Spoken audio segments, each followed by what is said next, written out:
episode 1, season 2. Thank y'all for joining us and staying with us. We're back in Long Beach, California, and today I have a honor and a privilege to talk to an activist, artist, a proponent for Long Beach blackness and all things there in between. Senay. How you doing, bro? What's up, man? Good to see you, man. Good to see you, man. Pleasure to meet under these pretenses. Yeah, man. It's super cool just to be able to link up. Shout out to Haru for making this happen. Of course, most definitely. Most definitely. Yeah. So, man, tell us, man, what you been on, man? What's going on? Right now is it's a decent off day for me. You know, the sun is out. It's beautiful. Oh yeah. But just this weekend, I run a. I'm trying to think of what's the proper, because we do so much. I run a collective, artist collective of Long Beach native artists called Haze Liquor. It's a creative agency, label, clothing line, and we do a series of events every month here in Long Beach. Okay. And we had about 4 in this last week, so I'm kind of like. Oh yeah. No, it's a lot. Yeah, I gotta relax, but so I'm appreciative you caught me on a lighter note. But we do a lot of events here. We do a lot of programming within the parks. My mission is more or less to get people outside. Yeah. Get people to be in spaces together, to communicate with each other, to experience outside of the norm. A lot of the things that I've been privileged and had the opportunity to see outside of the city. Because I was born here, grew up, raised here, but I've been able to travel. And when you travel, you gain a more profound perspective, an idea of how the world is, because you get put in settings that aren't traditional to you. Yeah. And I think for a lot of people here, that's not something that they experience so much. Right. So, I'm fortunate. I live in the apartment I live in. It should be a duplex, but it's not. And so because of that, I have like a really big living room. Yeah. And like for me, I know my father is he's from a place called Retreat, and I'm used to like 10, 11 people being in the space, chatting, talking. Yeah, I grew up in DC, so I know. Oh, so you already know, man. From Richard, You already know how it be. But for a lot of people here, a lot of my friends, they're not used to them kind of settings. So I'm like, I got a big living room. How about once a week, just whatever you guys want to do. You want to chop it up, you want to smoke, you want to play Scrabble, I don't know. Like, I just want these situations where my friends can just be in a space together. And just when you see that and how people interact, I'm like, wow, like I'm around people and I'm not, buying something at a bar, or I'm not, I don't know, at a dispensary, or just like more communal spaces where it's not surrounded by like a mood shifting or mood altering substance, exactly. Or you just where you can just be able to have a communal space and enjoy each other's company, right? And spread ideas, right? And that's better to do in a sober mindset. Exactly. Yeah. And it's cheaper too. Oh yeah, a lot cheaper. If you just ordering some food out for everybody, exactly. Domino's, whatever, right down the street. But seeing that like experience and being like, okay, now let's do that in the arts. Let's do that. Let's do that with music. Let's do that in the parks. Let's do that I have political meetings at my house. Let's see how it can spread. And I feel like in the last year alone, it's just been wide, to critical acclaim. A lot of people that normally I would not see engaging with each other, find these commonalities in these moments, and then they do their own thing. It just spreads. So I'm loving to be a part of that. Have an opportunity to push it along. That's dope, man. That's dope. And I think Long Beach is definitely one of the places for it. I think what I've been seeing recently is a lot of people I've been following who are from like the DMV area. They are now shifting out to LA, Long Beach, and I think they have had the chance to experience LA, and they're like, oh, the weather's awesome. Folks are generally like cool. Everybody wants to work. Oh, let's do this. Oh yeah. Let's do this. That's as a like a tribe, like a little small little nation. Let's get together and just make this happen. Yeah. Man. I would agree. I think like as far as Long Beach is concerned, weather, you know, the feeling and the energy of the Yeah. city's there. You know, Oh, yeah. people here are very like they'll engage with you, they'll interact with you, and also I think we're just south enough of like the LA bubble as a whole that a lot of people who are from the city still live here. Yeah. And so you have these interesting places where like, you know, I have a lot of friends who are transplants, and when they come into town, it's not like in other cities where it's like y'all over there, we over here. You know, there's not much going on per se for it to be divided enough like that. So we have to interact with each other. We have to grow from each other. And I think here it's an interesting microcosm of that, where you know we have a Shades of Afro down the street. You know, we're not gonna, you know, you want to find these cultural hubs. You know, it's here, and it drives people here, and it drives people to partake in the community that's already here. I believe in a way more natural and organic way than I've seen it in other cities. Yeah, yeah. No, I see that as well, man. I moved here in 2014, man, nice. and I keep coming back. Yeah. Now I live in Alaska, but I keep coming back. Yeah. Because there's something. As soon as I know I get off that 710 and I'm in here, I'm like, oh yeah, I'm back, baby, it's back. I'm plugged in, I'm charged up, I'm ready to go, man. That's just a very uniquely Long Beach thing to me, man. Like I can't get that feeling like anywhere else. No, as opposed to like being back like where I was grown and raised. I mean, but that's because my family's there. Yeah. But Long Beach is different, man. The energy here is like very palpable. But you mentioned like the activism and your family and your dad being from Eritrea. That influenced you in a way that I don't think that the folks who don't know about the history of the country, you know, how it parallels to not just America, but just African countries and just like countries like with high melanated populations. Like that's interesting. I feel like that very much did inspire you. Yeah, for sure. I mean, my pops and my aunts and uncle, they all was in the war. And for those that don't know, you know, there was a civil war in Ethiopia as a whole. You know, depending on where you politically stand, some people would say that it started when Haile Selassie was murdered, which was in 1974. That's when the communists took over the country. If you're Eritrean, you might say that it started earlier. It started in the 50s. Basically, just to make it short, you know, Eritrea used to be an Italian colony, and it was a heavy industrialized country. Asmara, that's where my family's from. You know, it was known as the Rome of Africa. It had electricity before a lot of Europeans, and definitely before a lot of American cities had electricity. And you know, it was a highly industrialized, beautiful place. And then World War II happened, and you know, it went from having 67 years under this Italian domination to then being the UN deciding, well, we're not going to have these Europeans in this area anymore. We will give this country to the Ethiopians. And long story short, there was a disagreement of sorts there that led to the war. My grandfather fought in that original war that started in the 50s, and it was pretty low key until the 60s and 70s, my pop's time, where it became something bigger.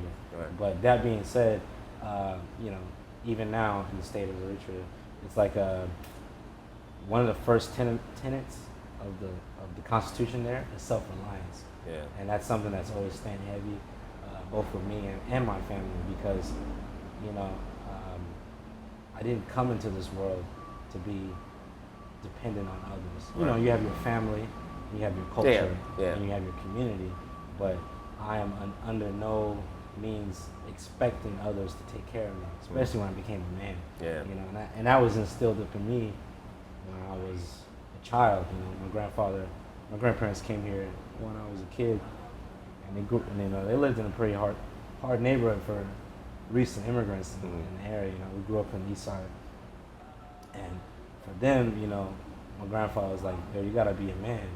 You know, he's like, you have to put yourself in a space where you can provide and take care of your family and take care of your community. And that was what he was known for. And when he lived in Ethiopia, and that's what he wanted me to be known for, living here, because this is my home. Right. And so that being said, you know, I recognized a long time ago a lot of the deficiencies in how our community, our black community, is treated, both worldwide, of course, Right. Nationally, of course, but also locally, you know. And I wasn't just gonna be comfortable. I mean, I'm blessed. I'll say I'm privileged in the sense of my family and who I come from, but also I was privileged in the time that I came in, because this is before social media. So I always this idea. I didn't grow up in this idea of like you're gonna just complain about it online, and then that's the problem is Solved somehow. Yeah. And no disrespect to anyone who partakes in that or is an activist online, because I think there's much value and there's a lot of power. And I'm not gonna say this avenue is more powerful than the other. I'm not suggesting that, but it's we have to use all platforms, both in the tangible, the physical world, and the other world. Yeah. You know, and a lot of these people, they don't know that. They can post online, but they don't have any community pool in the communities that they come from, the ones that they live in. Right. You know, I went to elementary, middle school, high school in my community, so there's a lot. I have a powerful network. Yeah. You know, and I know that because I be getting on the bus sometimes when I don't want to move the car, and I see people I went to middle school with. Right. And they're like, "Go ahead, man. I see what you be doing in the community. Go ahead, you can get a ride." You know, I'm like, "Oh, cool. That's $1.25 I saved there." Right. Or, you know, people at the parking structure. "Oh, yeah, I remember you." So, and this is obviously, you know, my own anecdotal evidence, but that's you can parallel that to various people all over the country who do things in their community. You know, your community is way more powerful than you like to believe. Like right now in Long Beach, there are 3 black city councilmen. There's never been a time in the history of the city where black political representation has been so visibly transparent. And yet you would never know that, because a lot of younger black people, I would say, don't participate in the political process. And so because of that, some of these black council people, they don't really value the black community's needs and young black people's needs as much as they would, but that's because we haven't flexed that muscle. Right. If I bring 100 people to the polls and we vote for this person instead of this person, you're gonna be like, "Oh, who are those people, and how do I get them to vote for me the next time?" Do you think that a part of it, as far as like young people not wanting to be engaged in the political system, is because they just feel like they've just been disenfranchised in a sense for too long, and now that we have social media, you see like there's this. They can go on YouTube right now and watch an entire video of like all these black leaders upright standing, men and women who have been assassinated, shot down, mischaracterized, all sorts of stuff. And it's like, you know, oh, such and such looked perfect on paper. He wore the suit, he had the job, he just all sorts of stuff, and they still knocked him down. Don't nobody care about me. Do you think that like that plagues like some young folks, like their mentality? I think yes and no. I think obviously we live in a time where black death is a commercial commodity. Yeah, it's like it's trivialized. Like it's just like well, not even just trivialized. Because that's innate to like the American experience. I mean, literally, people make money off of black death. Yeah. You remember there was a time you on Facebook and Twitter where you could see I call them snuff films. You Yeah, they are. Black people being murdered. And it has hundreds of millions of views. They're monetizing that. Yeah. People literally get money off that. Yeah, It went so views. bad that I clicked on a video one time, there was an ad before the video. You know? Now they don't do that because of FCCC. Yeah. FCC, And they that's passed a law. always, that's always like upset me to the point where it's just like, all right, if you can show these black kids fighting, knocking one of them out, is leaking on the concrete, unconscious, get stumped out. You can show a black man getting murdered, whatever, no problem. But if there's another video that's obviously extremely less violent, that will get taken down. You talking down about certain things, that video gets shut down. And it's just like, so we're prioritizing speaking out against violence. The violence that's obviously everybody has an issue with. Sure. But we can completely make money off of these murders, snuff films, as you call it. I mean, that's what they are. They're like modern day lynchings in some cases. The platforms make money. We as individuals, we don't make money. But Exactly. we partake in these platforms, and so they believe that in exchange, Right. you have to get down with us because you're not paying for this. Right. Going to your original question, I think that the apathy that comes from involvement in the community, in politics, however you look at it, activism, it comes from young people being desensitized to violence, Yeah. and also not even that, and also the visceral response not being there because you don't see it in real life. Like my father's family is from Richmond, my mother's family is from the South, it's from Memphis, and my great grandmother, I was blessed. She died when I was in my 20s. She told me, "Oh yeah, I seen people getting lynched all the time. I seen people in Memphis. I seen people, getting pulled out and tarred and feathered. And when we try to, go to school, I remember I went to school. My grandmother didn't learn how to read and write until she came to California as an adult. Yeah. And so what I would That's say a lot is, of our grandparents too. yeah, of course. Yeah. What I would say, a lot of us young people, we don't really know the afflictions and the pain that our elders, even our most recent connected elders, went through. And so to us, like things like the voting rights in 1964 being, parts of it being pulled back by our current president, like it being removed, people are like, what's the big deal? Like they used to, if you would go and say, hey, I would like to go register at the Hall of Records right here, I would like to register to vote. Someone will write your name. Oh yeah, sure, yeah. You do the paperwork, and then at that night, they'll come and firebomb your home and kill you and your whole family. They used to do that. Yeah. Just 40, 50 years ago. Yeah. In my mother's life, my mother grew up. Like television was a thing. It was in color. Yeah.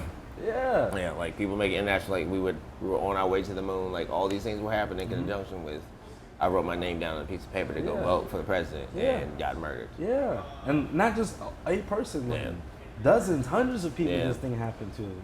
My mother went to school, a segregated elementary school. These are things that when I speak, that's why I preach so heavy about education, about even I went to school when I went to Jackie Robinson for elementary school, and it was a classroom of 40 people, and there was only 3 textbooks. How are you gonna learn? So if I told that to I told that to my cousin once, my little cousin. He's 12 years old. He's like, oh, why didn't you guys use the iPad? Right. That's what I mean. Like, there's a disconnect where people disconnect. don't understand. Like, what's the big deal? Like, you didn't have a book? Like, just use a computer. I was like, if I could say, that's what us that are maybe in the know, we need to connect with other people and make them realize, like, no, these progressions, this lifestyle you have now is due to the work of the past, the people of the past. And we need to connect those dots. We need to have the people in their 70s and 80s sitting down instead of preaching and telling people pull your pants up and wear a suit and be respectable. Exactly. Just live and survive and build towards a better community and society for our people. To me, that's my little sector of the world. That's what I'm trying to do. No. But I mean, that's real, man. Like you said, the 3 books in the class, and I remember my grandmother's side, my dad's side of the family, they're from Alabama, and I was talking to this teacher down there the one time not too long ago when I went to go visit, and it's like this district called Pritchard, right? It's really close to Mobile, really poor, like low-income housing. Just folks that just been there forever. They were very nice black homes back in the day, and they just kind of falling apart because everybody kind of left, jobs left, they left to get opportunities, and you have these books that are completely outdated. Of course. And then there's only a couple copies in the whole school, or even the whole school district. And people have this disconnect where they're not even seeing the bigger picture. And it's like, oh, well, that's because, the property value is so low. And I'm like, well, if you're basing the quality of education on the property value of the places around there, and then you're talking about not too long after redlining gets, shut down in theory. Yeah. Of course, that's what's gonna happen. Like those are race-based tactics to keep black people poor and keep them ignorant Right. and keep them in one area. Right. And now we kind of see kind of gentrification, kind of remolding it. You see just the ridiculous amount of BS that people go through. If you have a black tenant come in who has higher credit score, better job, higher income, they're still paying more, they're paying higher rent or at higher rates than people who don't have a college education. Some of them don't have full employment; they work part time, and like that. Those are studies documented from the U.S. government, like currently. Yeah. Yeah. I mean, I'm dealing with that right now because I do a lot of work with tenant groups here. Okay. And that's always a hot topic in Long Beach. oh yeah, housing is an issue. Housing here. is Housing is an issue. Here. First of all, the black population in the city is declining. Yeah. That's a fact. We in the census that's coming up next year will even further prove that. We went from being 15% of the population here, which is a pretty sizable amount for any West, being the West Coast. Yeah. We're hitting about 11%. That's what wow. they're suggesting. That's conservatively what they're suggesting. I think it might be as low as 9%. Yeah. And that's because most blacks in the city are renters. If we live in a city, first of all, 60% of the city here rents. They don't own a house, they rent. So that's just overall. Yeah. Then you break it down even further. 75% of blacks rent in this city. So a rent increase, even as low as $100, is going to more negatively impact our Black community renters, so they're a higher population than any other community in the city. And that's not the conversation that's being talked about. And I understand why, because people are trying to build coalitions and make it a people thing more than it is like a black people thing. Yeah. And I get that. That being said, however, it's not emphasized enough that these tactics are not just directed towards driving us out of the city, but are solely built on driving out the black homeowners that are still in the city. Because if you look at where the black homeowners are, this is the real move. The black homeowners in this city are centered in areas that are most opportune for the next development. Right. So look at downtown, Yeah. This didn't exist when I was a kid. Yeah. When I was a kid, this literally was the promenade, walkway, there used to be like a bandstand at the back end here, and there was a mall right there. This wasn't like a hit place to live or a safe place to live. Yeah. Now it is. If you look going up north, you have what's traditionally the blacks call the East Side, and it's funny that they've already recycled a name. It's now going to be called Midtown, but blacks used to call it the East Side because that's as far as your black ass could live east. Black people who originally came here in the 30s and 40s, they were originally centered in the West Side because they had been working in the port, in the refinery, in the railroad. As population increased, they start moving. There was no 710 freeway, so they started moving more east, east of the LA River, the East Side. That's as far as east as you can go. The city was more smaller than that. But you look at where the black homeowners, where they live at in Central Long Beach and North Long Beach, they have the biggest plots. The housing that they're on are still the original plots from when they built the houses in the 30s and the 40s and 50s. Here, a lot of these houses are subdivided, cut up. So you might have one whole plot for one house, but it's cut up between 3 or 4 houses. That's why it's so dense over here. Right. As you start moving more north, you get to like past Anaheim, past PCH, houses are bigger, poor, they look bad, they're dilapidated because it's poor housing. Right. But the plot, that land is worth a lot. Some of that land is worth 3 to 4 times as much if you're going by the tax assessment by the county than these houses by the beach. Because this house by the beach is probably on a plot of land this big, small, but it's worth 2-3 million because it's artificial. It's due to the people who live in the area. Right. But if you look at where the blacks live, because of the people who live in the area, the house is worth low, but the land is worth a lot, and that's why they're trying to get us out because we are on the most expensive land. Exactly. That's a fact. The building is whatever. The building's whatever. They gotta knock it down anyway. Right. But them plots, you get a quarter acre, a fifth of an acre. Yeah, that's a lot of land. In California. In California, yeah, that's a lot of land. That's a lot of land. That's a lot of land. That's a lot of money. And these old black people who, you know, they came over here as domestics, you know, as maids, as doormen. They worked all their life. They worked in McDonnell Douglas and all these aeronautical jobs that don't exist anymore. Yeah. They worked hard and they got these housing, but nobody told them what their house was worth, what the land was worth. And so when they passed, now we're in a part of the world, part of time where people's passing on, and their children and their grandchildren are taking on these houses, and the banks is like, yeah, go ahead, you want to pull out equity in the house? Yeah, go ahead, because the house already paid for. Yeah. Yeah, you want to take that $20,000, $25,000, and they hit you with the tax lien, $120,000 tax lien. You can't. What jobs can you get in this city? Only 20% of the city that lives in Long Beach works in Long Beach. Most people live in LA, work in LA. Yeah. So you can't get no job to provide, to take care of that mortgage or pay off that tax lien. So what do? Somebody comes in, says, hey, I got $200,000 for you. Let me take that off your hands. You take that little money, you move to Rialto, you move to Moreno Valley or one of these places, and you're not knowing that house, that land you just sold was worth $1 million. Yeah. You know, and best believe the banks and the realtors work hand in hand. Yeah. That's as Trying the to put that federal together. government said. Yeah. And trying to get that cash, man, because they're just looking at the best. They don't, you know, and looking at it completely just. If for the folks who aren't looking at it as a race thing, that is a privilege to do so. Sure. And it is also very misguided. Yeah, I would say that at best it's ignorant. Yeah. At worst, it's implicit that you are part of the same structure that is trying to take from us. I grew up in Wrigley area, and in 2018, the Wrigley area had more capital loans. It had more capital moving in through traditional loans from outside than loans given to people who lived inside the neighborhood. So what does that mean? That means that you guys recognize that this is a great place to invest money in, but not a great place for you to give money to the people who already live there. Right.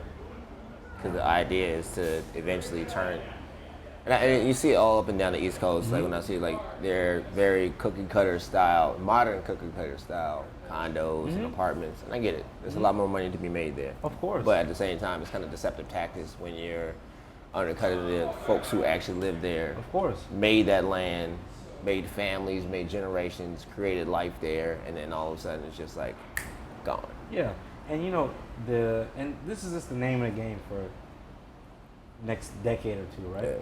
The issue for me, beyond my people being displaced, the issue for me is that in this city we make such a big deal about diversity, which I like. I'm appreciative of this.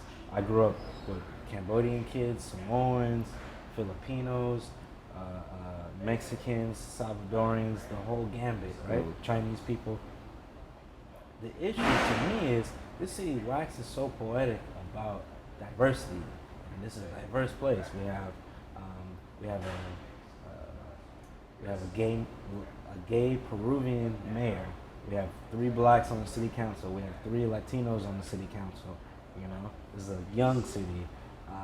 All these things don't exist in a vacuum. They exist because of low cost and low amount of housing.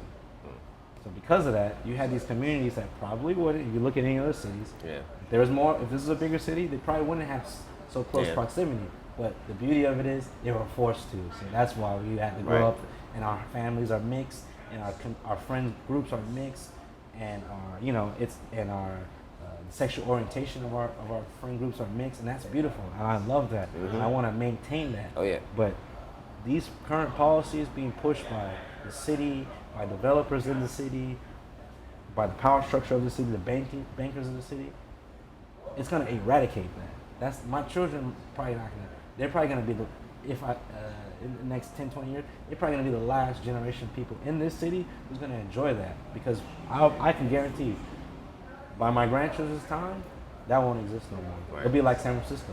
Yeah. You know, it'll be like what Oakland's doing with right now. Yeah. And that's a shame, man, because That's it's a like, shame. people move for the culture. Exactly. And then you hike up the cost of living to the point where the folks who were originally from there can't live there, can't provide anymore. And it's like, and it's the same thing in London right now. Like all the folks who do like the 9-to-5 jobs, who make London, can't afford to live in London, so they have to come in to London to work. And I'm like, that's like some old world shit where it's like you got to go into the castle, and then at the end of the day, you all right, get the house. Exactly. Service is no longer needed. And you see now in the Bay, they're saying that productivity is declining because the service industry is trying to pull workers that have to live 200 miles away. Yeah. Can you imagine having to live 200 miles away from your job and you having to trek 3 to 4 hours? This is one way, 3 to 4 hours one way to go to work. And you work 8 hours and then 3 to 4 hours back the way you just came. They're gonna have to pay me that entire route. There's no other way. Or you're gonna have to build a speed train or something to where it's like, I have an hour commute because we have a bullet train. Right. And it goes at 195 miles an hour, and I'm there and back. I think that will come before adequate policy towards housing and maintaining diversity in the area comes. But 100%. 'Cause, I mean, it's something that we could definitely do. It's just, there are people who like to keep the old system there. Exactly. They got money that's money that's still coming in. Exactly. But productivity is not waiting on your pockets. No. Somebody will come along who has the idea and the capital to make it happen. That's why all tech people are leaving the Bay and they're coming down here. Yeah, I got it. Because we have a higher population of low-income workers here. So if you can't get them to live in the area here, at least here, it's more of a community, much to our detriment, but there's more of a communal feeling of, I got to drive to work. Yeah. Whereas in the Bay, people take the train. Yeah. People take the BART. So, people not going to be like, I live in Long Beach. That's like a 45-minute drive for me to go to my job. That's not a big deal. That's a big deal up there. Yeah. And it's going to start getting bigger here. Where people are like, I live in Riverside. It's only a 2.5 hour drive to work. Well, that's not a big deal. Like, it's going to get like that. Big deal. And it's like 5 hours of your life you sit in the car. I mean, it's great to listen to a podcast or something, rocking on an album or an audiobook, but Every eventually day. you're going to have to do that every day. Yeah, man. That's going to weigh on you. But, Senay, man, thank you, dude. Oh, of course. This is awesome. Always a pleasure. Next time I come to the city, I definitely want to link up with you again. Please. Check out your work, check out your artistry. We get really a chance to talk about your music, man, but I know, I was listening to some of it earlier. And thank you. It's dope, man. Thank you. I try to be, the music thing is the only thing I ever be like low-key about, because I want to support and push everybody else's music out. Yeah. But yeah, this for your viewers, they can just check out Eddie's Liquor. I think it will explain itself. Yeah. But thank you for having me. Hey, thanks for being here, man. Till next time. Night show. Good.